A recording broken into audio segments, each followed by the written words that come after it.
parabenizar aqui o nosso vereador, na verdade, secretário, João Ex, pela coragem de tirar da gaveta esse projeto. 20 anos aí, mexer nesse assunto não é fácil. O pessoal falou que foi muito rápido, mas não foi muito rápido, faz 20 anos que eu ouço falar. Eu não era nascido, mas o pessoal já debatia esse assunto aqui, então tem muitas coisas para mudar.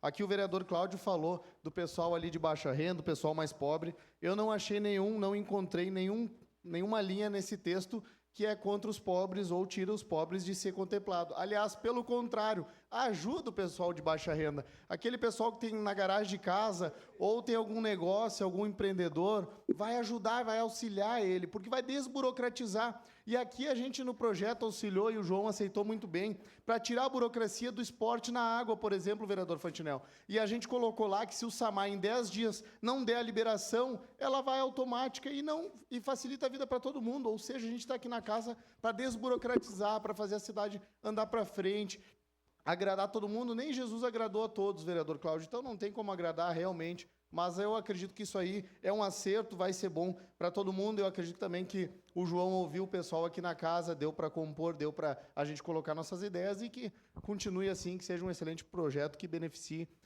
a nossa Caxias do Sul. E parabéns, João.